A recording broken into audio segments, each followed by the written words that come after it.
Hi, everybody. Welcome to another edition of Packers Unscripted from Packers.com. I am Mike Spofford, joined by the one, the only Weston Hodkowitz. We're coming to you here from our studios at Lambeau Field. Hope everyone had a wonderful Merry Christmas, and the Packers certainly did, Wes, going down to Miami on a chilly South Florida 47-degree Sunday and knocking off the Dolphins 26-20. And I'll just start by saying this. When we were sitting in these seats last week, analyzing and previewing this game from all different angles, if you had told me, Mike, the Dolphins are going to have 20 points at halftime and the Packers are going to score only 2 touchdowns all day, what do you think of Green Bay's chances here? That's how this game unfolded, and yet the Packers pulled out a victory with a tremendous defensive turnaround, a second-half shutout, 3 interceptions in the fourth quarter, and the offense converting a couple of those into field goals that broke a 20-20 tie, and the Packers hang on for a victory that has changed the playoff fortunes significantly of both teams here, both Green Bay and Miami. Yeah, Miami, and now 4 straight losses for them, all competitive games, but it just shows you the narrow margin of victory, right? For the Green Bay Packers, it was funny. One of our insider inbox readers actually wrote into us saying, your keys to victory couldn't really have been more wrong in how you guys laid this out. Yeah, we pretty much missed the dartboard with those last week. Containing Jalen Waddle and Tyreek Hill. The Packers obviously did a much better job of that in the second half, but the first half, both of those guys were going off like gangbusters with some coverage breakdowns. I look at this game, Mike, as there was a tipping point. It was Jarran Reed's takeaway. It was him generating that forced fumble in concert with Devondre Campbell. Then Reed actually recovers it himself. That allowed, the Packers weren't able to generate a lot of points off of their takeaways, right? But they did get 3 pivotal field goals. The first one was that 46-yarder by Mason Crosby before halftime. Then the Packers come back after the break and actually are able to go down the field, made some of their biggest plays of the afternoon, the 3rd and 9 pass to Patrick Taylor. Yeah. Mercedes Lewis makes one, maybe arguably his best grab as a member of the Green Bay Packers, that 31-yard ball down the sideline over Eric Rowe. And then it gets culminated with that touchdown run by A.J. Dillon. That tied the game up for Green Bay, and they really took it from there. And as you said, Mike, you tip your cap to the defense. They took it on the chin in the first half. Yep. They made some adjustments. Jerry Gray had a few choice words for his secondary, and they came out, shut them out in the second half, and finished with 3 consecutive interceptions. I know that the storyline this week afterwards, we found out, Tua's actually in the concussion protocol. You hope for the best for him. Yeah, no question. And his long-term health, but the Green Bay Packers needed to do what they needed to do to win that game, and they did it. Yeah, to be a fly on the wall for that, what must have been a rather impassioned halftime talk from Jerry Gray with his defensive backs. The way Chances that first are, half went. It was very similar to when I don't do the subject-verb agreement correctly, and Mike Spofford needs to pull me over. Hey, we've talked about this, Wes.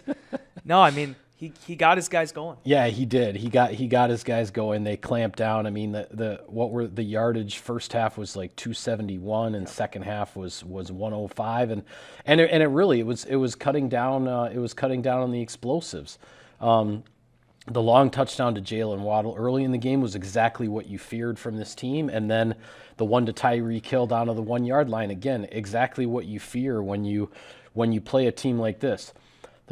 As far as those explosive plays are concerned, the Packers caught one huge break in the second half when Jalen Waddle had caught one of those in-breaker slants, crossers, whatever you want to call it, taking it all the way down into the red zone, but then was called for illegal formation because he lined up off of the offensive line. The right tackle was not covered up.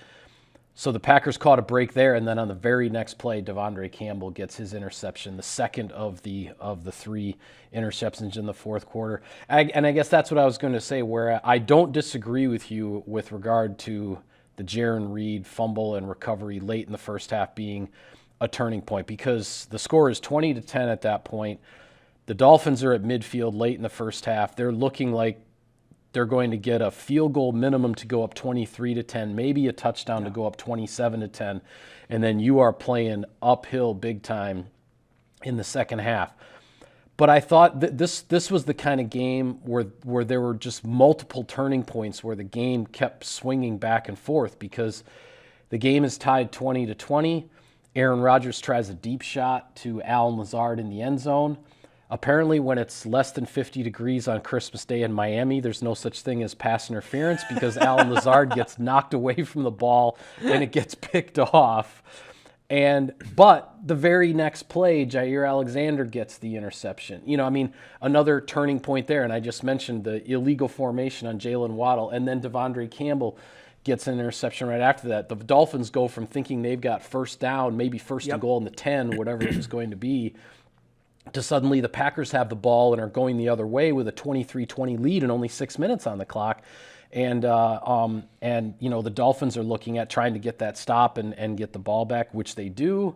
Rasul Douglas gets the third interception, and the Packers leave Miami with a huge victory. Just a game that swung back and forth so many times, felt like there were so many turning points, but sort of the epitome in some ways of this Packers season where, even when the Packers lost in Buffalo, they didn't quit in that game. No. When they lost at Philadelphia, teams that are, you're playing those teams on the road, they're going to the playoffs and all that.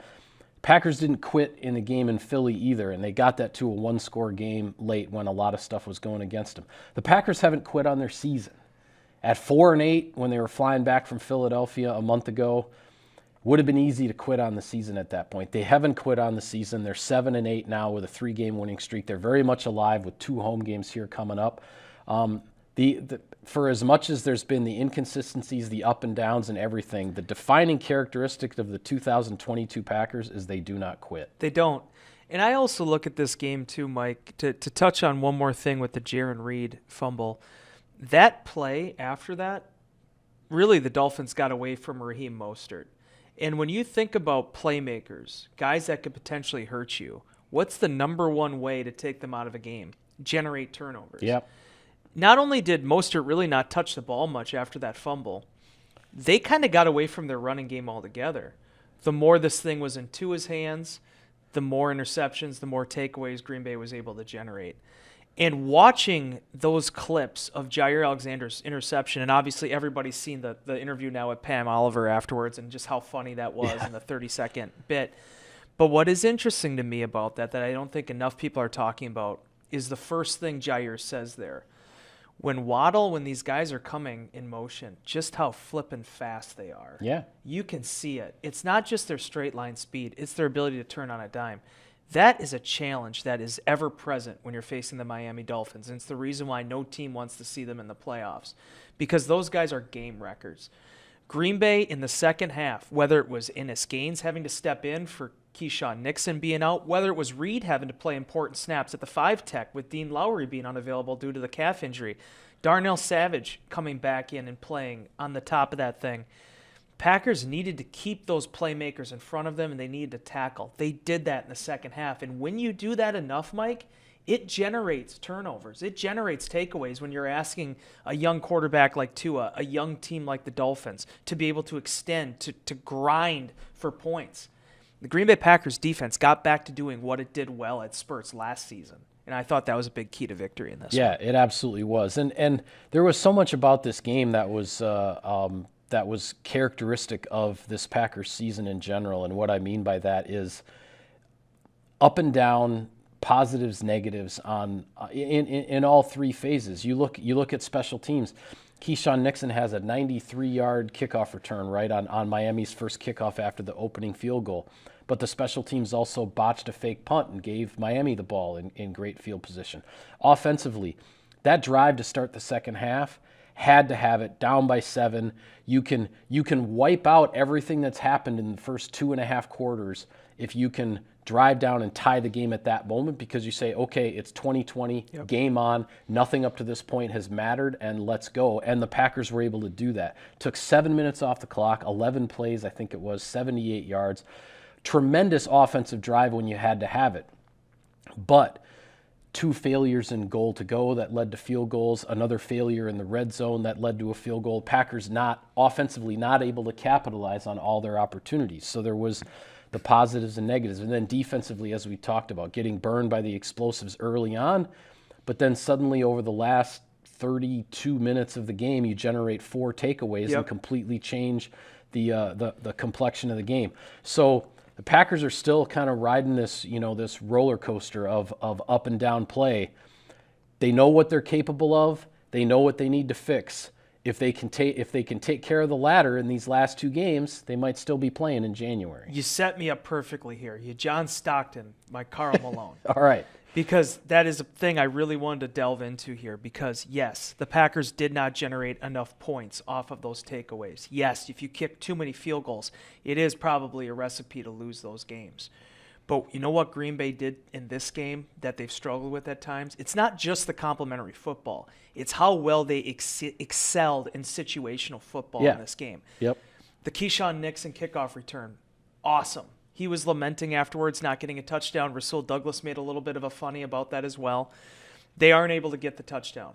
You have the Dallin Levitt fake punt, doesn't go their way. But the defense keeps Miami out of the end zone. Mike, I'm telling you this too. You've covered this team 5 years longer than I have.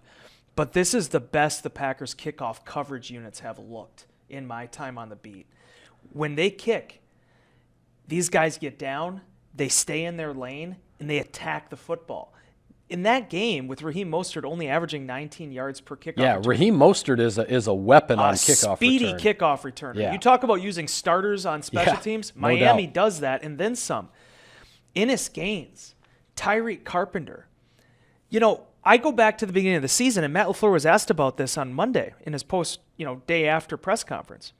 We talk about Dallin Levitt, about Keyshawn Nixon, Rudy Ford, Eric Wilson, these veterans that have done this in the league before.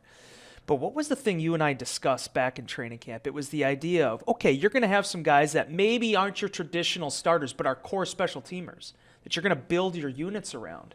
But once you get to December, you're going to have hungry guys like Ennis Gaines emerge. You're going to have guys like Isaiah McDuffie emerge. You're going to have somebody making tackles like Tariq Carpenter is right now. Patrick Taylor throwing blocks on kick return for Keyshawn Nixon. Kingsley Enagbare. The Carpenter one's the best example because here's a raw guy that Green Bay drafts, 6'3", 230 pounds, almost looks like a linebacker. Everybody's asking about linebacker. What did I say to you after they took him? I'm like, this is Sean Richardson with more speed. Yeah. This is a guy that has the type of body type you look for on coverage teams. And the Packers are able to win the field position battle. They didn't play like the best team in every second of that game. But at the end of the day, it was the takeaways, it was winning field position, it was winning time of possession, and it was being the team that responded better to adversity.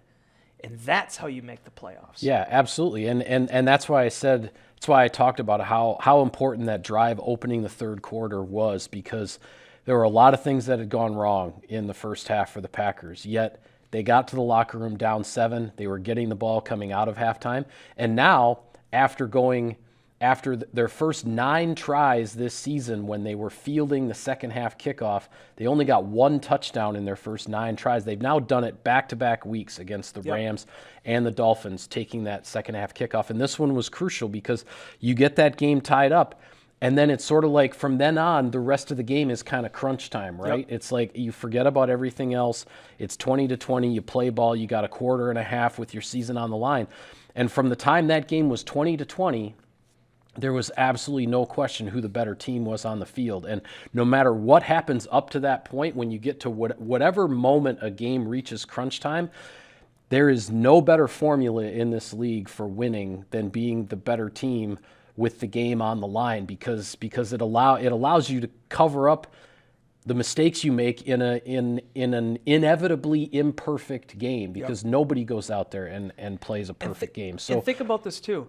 Just with the Packers having to settle for those field goals in the fourth quarter, they don't win that game if their defense isn't playing the way they played late. Right. I don't know if I've ever felt more comfortable, at least during the Matt LaFleur era. I don't want to get too hyperbolic about this, but about just needing to get the points to make sure that if you give up some field position, Miami can't either tie it or win it with field goals. That's what the Packers did in this game. It wasn't just about the takeaways. It's about the fact that by the time you got to the fourth quarter, midway through the fourth quarter, you felt good about how Green Bay was going to be able to defend them. Yeah, absolutely. And while a lot of things, really everything Green Bay needed to go its way on Saturday, on Christmas Eve, did, and we'll get to some of that in a minute. And as we go over the playoff scenarios, it wasn't all sunshine and roses for the Packers because they did come back from Miami with a handful of injuries. Christian Watson left the game with a hip injury. Keyshawn Nixon, obviously with the big kickoff return, and he'd been working his way and developing into a mainstay defensively as that nickel corner. He left the game with a groin injury. Yosh Nijman at right tackle left the game with a shoulder injury. Royce Newman replaced him, and Dean Lowry on the defensive line left the game with a calf injury, which led to some shifting around with Jarran Reed, but then also more playing time for rookie Devontae Wyatt. Matt LaFleur has put all four of those players in sort of the day-to-day category as we head into this week, and the preparations for the Vikings on the field will begin on Wednesday, and we will just see what the availability is for these guys. The Packers would love to get them all back, obviously, but that's a wait and see thing. And as healthy overall, aside from not having Rashawn Gary and Eric Stokes and a couple key guys like that on defense, David Bakhtiari on offense, we had talked about how the Packers were coming into this game about as healthy as you could ask for. Now the health equation, turning against them a little bit, and we'll have to see what happens as the week unfolds. Yeah, and to get back to that really quickly, to close on this, with that point about, the Packers and not being able to convert at the end and get in the end zone, it got to in the fourth quarter there where I started looking at them. I'm like, man, who are their available personnel at this point in time? Because Aaron Jones tweaked the ankle. You're not really able to use him. That's one of the reasons why Patrick Taylor played in the situations he did on a 3rd and 9. Right. Where he potentially might have been responsible for pass protection. Even he's good in that area, but I'm just saying, like, you're and putting then he did pick up the blitz on the very next play after the 3rd and 9, which was the 31-yard pass down the sideline to Lewis. So Patrick Taylor was in there in some crucial situations. And it even triggered in my mind in those instances where it's like, you just got to win this game. You got to figure out the injury report afterwards. You got to hope the hip isn't too bad. You got to hope the groin isn't too bad. Right. Now we will see what it's like. Matt LaFleur said on Monday, it looks like all these guys are day-to-day. Nixon had already been dealing with the groin. That's the somewhat precarious one. But this is what you got to do, Mike. You got to win these football games. You got to win with the guys you have. And when you have Ennis Gaines out there, a guy that never had played defensive snaps, I can't remember in the regular season before, and lining up across from Jalen Waddle, that's how you win football games this time of the year, and the Packers did that. Yeah, well, we do need to get to the playoff scenarios and implications, and we will do that momentarily here. Sirius XM NFL Radio delivers hard-hitting analysis and up-to-the-minute NFL news that true football fanatics need 24/7, 365. And at Cousin Subs, we have something for everyone, like our Wisconsin cheese curds, mac and cheese, golden fries, and creamy shakes, all paired with your favorite sub or sub in a bowl. Cousin Subs, 50 years of better. All right, I mentioned all the things that went Green Bay's way on Christmas Eve day, which was the Lions losing, the Seahawks losing, the Giants losing, and the Commanders losing. So that couldn't have gone any better.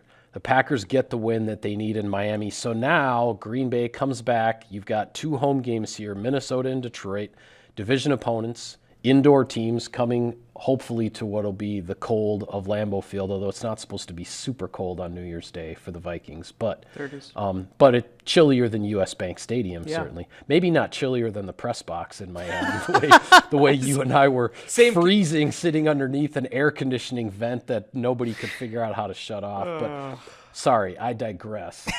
So the Packers are coming back home. Here's the scenario. I'll lay it out for you as simply as I possibly can. And it will be, and Path to the Playoffs is coming back on Packers.com. I promised it would be if the Packers got to 7-8 on Christmas. Other than McRibs, so we will have that at McDonald's. Is there anything more jovial than I tell you, people are fired up for the return of Path to the Playoffs. It's sort of generating all this excitement because I held off until the Packers got to this point.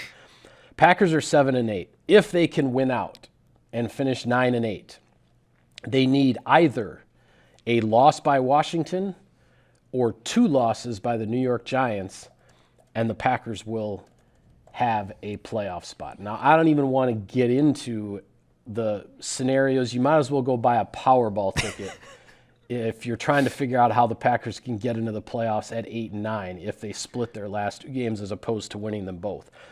Packers are in a position now where if they can win them both, get to 9-8, it's all about what happens with the Giants and the Commanders, and we'll just have to see what unfolds. This week, both the Giants and the Commanders are playing teams with lesser records. They're playing the Colts and the Browns, respectively. Last week, all the matchups kind of lined up in Green Bay's favor, right? The teams that the Packers needed to lose, the Giants were playing the Vikings on the road, the Commanders were playing the 49ers on the road, division champs in their own place. Things went the way you would hope and expect.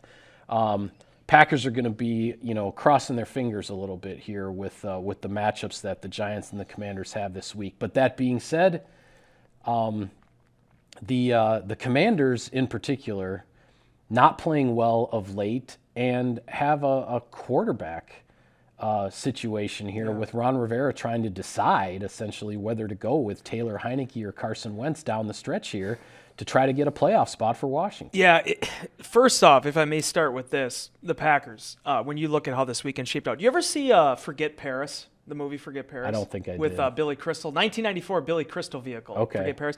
There's a great line in it where I think it was his dad or whatever just sits there and he keeps going, "You want it? You got it." It was an old Toyota commercial, but he's like, that's, and he just keeps reiterating that over and over again. As Saturday was playing out, that's what was going off in my head. Like, Packer fans, you want it? You got it. Now we got to win on Sunday. But like, it really, these last couple weeks have been this, you're going to get everything you want. You're going to take advantage of it. You're going to jump on the opportunity. Yeah. Because you and I said it, Mike. We said it at the beginning of December. When you looked at how the Giants' schedule lined up and the Commanders' schedule, both of those teams could be playing their best football right now. It was still going to be difficult. They hadn't seen the Dallas yet, really. One of them, I don't even think had played Philly yet. And here we are, now in Week 17. Washington, I understand 100% what Ron Rivera was doing. You're probably losing that game. You want to see what Carson Wentz has. You got to figure out if he's going to be a guy that could potentially lead you on a playoff run here. The difficult thing about this is your offense might be more effective with Wentz. You might move the ball better with Wentz. He certainly is a better quote-unquote athlete in terms of the measurables than Taylor Heineke. But most of their wins this year have come when Taylor Heineke's been the quarterback and he's had to do it in unconventional ways. Yeah. I think I even made that remarkable. He's sort of a spiritual leader Exactly. as much as he is an on-field leader that the quarterback needs to be. But there's sort of a heart and soul element to Taylor Heineke when he's the guy that's leading that team. And I understand where Rivera is coming from, because in terms of really pondering this decision, because. For as much as I respect Heineke and I give him a ton of credit for the way the guy battles and he plays fearlessly, he will absolutely fight you tooth and nail to the end. What's always bitten Taylor Heineke, and it's biting the Washington Commanders right now, is that he gets careless with the football. Yeah. And that is why the Commanders, now the 49ers were going to be a tough team to beat regardless, but certainly that loss against the Giants in the Sunday night game the previous week, that loss was on Taylor Heineke turning the football over. He was careless with the ball. The Giants took advantage and then were able to hang on for a win. And that carelessness with the ball showed up against a really, really good 49ers defense as well. So Rivera's in a tough spot because Heineke is that spiritual guy, but yet you're not going to win if he's going to turn the ball over like that. And see, this is where I want to spin it into this Week 17 situation, because I actually think Heineke is the quarterback that should be starting against Cleveland. I think he's the guy that gives them the best chance of winning the game however they're going to do it. I mean, Carson Wentz, correct me if I'm wrong here, I believe they were 2-4 with him as the starting quarterback. Sounds about right. 5 of their wins have come in this Heineke era. More often than not, they've won with Heineke. Yeah, 5 wins and a tie. If you go with Wentz, I'm very curious to see how this works out, because you have Deshaun Watson on one side, a lot of noise, don't want to get into that aspect of it, but a guy that legitimately has just been playing again for the last 3 weeks. And then you got Wentz on the other one that's been out here for 2 months. Yeah. Very curious to see how that matchup would play out. As far as the Packers are concerned, you have to win these last 2. But Washington, you look at this game against Cleveland, and you look at next week, regardless of who would be playing in that game, you got to hope. But Washington needs to find some wins here, and they got to try to find something that's going to get them that number 7 spot. Yeah, there are implications here, of course, that hopefully we'll be discussing next week. If the Packers can beat the Vikings and they stay in this thing, and then and say, if you are hoping for, either the Giants or the Commanders to lose, and they're playing, the Eagles and the Cowboys respectively, there's a lot of reason to root this week for the Eagles to lose and the Cowboys to win, so that the NFC East and essentially the number 1 seed in the NFC is not decided. Because if the Eagles take another loss and the Cowboys get another win, both of those teams are still playing for a heck of a lot in Week 18 against their division rivals, teams that the Packers may need to lose. That being said, if the Giants get a win this week against the Colts, they are in the playoffs. Yep. If the way everything had fallen on Saturday, if the Giants had managed to beat the Vikings, if they had gotten that game to overtime, for example, without Greg Joseph hitting the 61-yard walk-off field goal, if they get that game to overtime and win it, the Giants would have gotten in already. They just need one win to get in. So from the Packers' perspective, you're looking at the Commanders. You just need them to lose once. Packers win both of their games and you get in. Here's what I think is the interesting scenario, so to speak, is if the Packers win. I'm trying to think all this through. I've lost my train of thought now, so I apologize. Hey, I had come up with what I thought was maybe a scenario, and I hadn't confirmed it 100%. But a scenario of games, if everything fell a certain way, that Green Bay and Detroit in Week 18 could be like a winner gets in and loser goes home, like de facto playoff game, which then means hello Sunday Night Football primetime at Lambeau Field, right?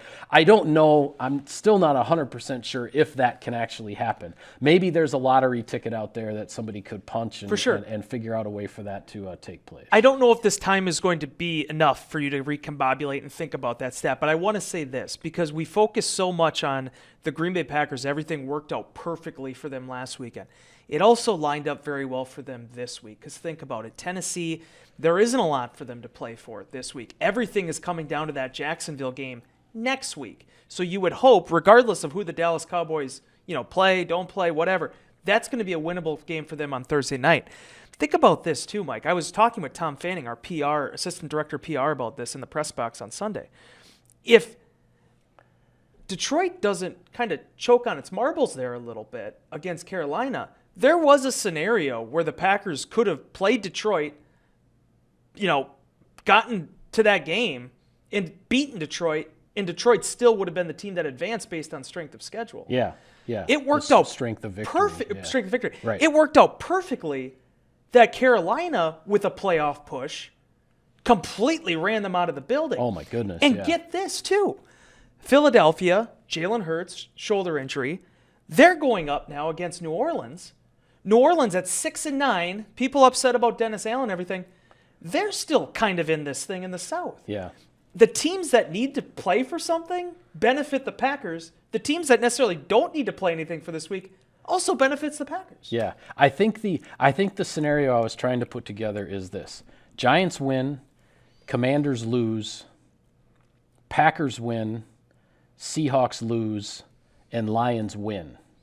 If all of that happens in Week 17, I think the Week 18 Green Bay-Detroit game is the winner gets the last playoff spot, the number 7 seed, and the loser is out. It becomes a de facto playoff game. And I would bet that Dan Campbell will probably coach that game shirtless and maybe even barefoot on the sideline at Lambeau Field to try to inspire his team to a playoff spot. I kid, of course, but that being said, I think that's the scenario that would potentially set up a Green Bay-Detroit winner-go-home game in Week 18 at Lambeau Field. But as of now, all that matters is beat the Vikings, and the Packers are still in it heading into Week 18. We'll see how the other chips fall. Let's make it even more exciting. We'll talk about this on Thursday. Matt Eberflus, Justin Fields, go into Ford Field and just run away with the entire game. Don't even try. Detroit. Yeah, Luke Getsy, offensive coordinator, good friend of ours, former Packers assistant coach. Don't even call a pass play against the line. Just run it. Just run it with all of the running backs, receivers, your quarterback. Everybody just run against the Lions. And if I see at the end of that game, 320 rushing yards. Are you kidding me? Amazing. My goodness. Okay, Jamal Williams, sorry. this is his game. Go off, Jamal. I've digressed far too much in this show. Any other points you would like to make before I sign off? All I got to say is just keep it going. Keep all of it going. The Packers, so much has kind of fallen the way they needed it to fall the last 2 weeks. And after everything they went through in the middle season stretch of the season, this is what you were hoping for. 2 more games here to make it happen. All right. And with that, we will call it a wrap on this edition of Packers Unscripted. Be sure to follow all of our coverage of the team. We have it all for you all week long on Packers.com leading up to Sunday's January 1st New Year's Day game against the Minnesota Vikings. For Wes, I am Mike. Thank you for tuning in, everybody. We'll see you next time.